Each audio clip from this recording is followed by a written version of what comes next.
welcome to my home. My name is Danielle Benitez. Who in here likes to bake? Me too.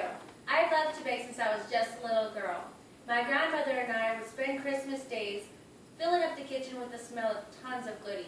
My favorite recipe of hers, though, was the banana walnut bread. So today, I'm going to show you guys how to make banana walnut bread, and then I'll let you guys have a try. So let's start with our ingredients. You'll need to have 1 cup of sugar. You'll need 1 stick of butter at room temperature, and it's best if it's unsalted. You'll want 3 ripe bananas. They're easier to smush that way as well, and they're sweeter. You'll want 1/2 teaspoon of cinnamon, 1/2 teaspoon of salt, 1 teaspoon of baking soda. You'll want 1 1/4 cups of flour, 3/4 cups of walnut, 2 eggs at room temperature, and 1/2 teaspoon of vanilla. Now with the walnuts, if you do have a food allergy, I read on kidshealth.org that you can have throat swelling, tongue swelling, so be aware. It's okay to omit these, it'll still taste great. Okay?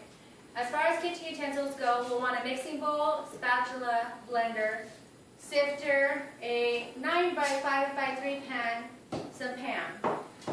What you'll want to do as far as mixing goes, with a small bowl, you'll want to mix your sugar and your butter together.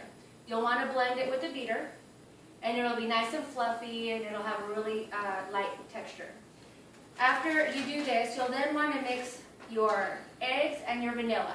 Just in a glass, whip it with a fork, just until it's blended pretty well.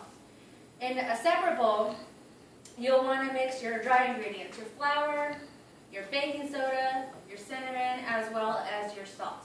You'll want to use a sifter for this because you want it to mix up really well together. So sift it through, and once you've done that, then you'll be ready to go. So what we'll do after all of these are mixed separately, we'll start with your sugar and your butter mixture, and you'll take your egg and your vanilla and gradually pour it in while it's being blended. Once you've got this all the way done, you'll want to smash up your bananas and add it to the mixture. It'll be kind of chunky and kind of curdly looking, but that's good. After you've done that and everything is mixed up, you'll want to take the bowl away from the blender because you'll no longer be using it. You'll take out your spatula, and you'll take your dry ingredients and gradually add them in, mixing them just until saturated, so you don't want to overbeat. Once you've mixed in your dry ingredients to your liquid ingredients, you'll want to add in your walnuts. Make sure that your walnuts are finely ground up, and then you just fold the walnuts in. Once that's done, we'll want to make sure that we've already preheated it to 350, the oven, and then you want to make sure that you spray pan. If you don't spray pan, you can also use butter as long as you're greased. Once that's done, you'll take your ingredients, you'll fold it into the pan, and then what you'll do is you'll take your pan, put it in the oven. We want to make sure that we cook it for 1 hour. After it's cooked, we'll want to take it out of the oven,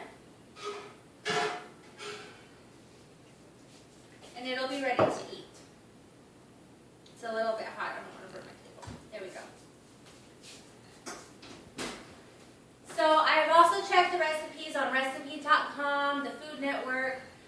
I liked the nutmeg added to the Food Network, or the Recipe.com's recipe. It tasted good, but it wasn't as good as my grandma's recipe. So I want to thank everybody for coming in and joining me. Anybody want to have a piece? All right, thank you.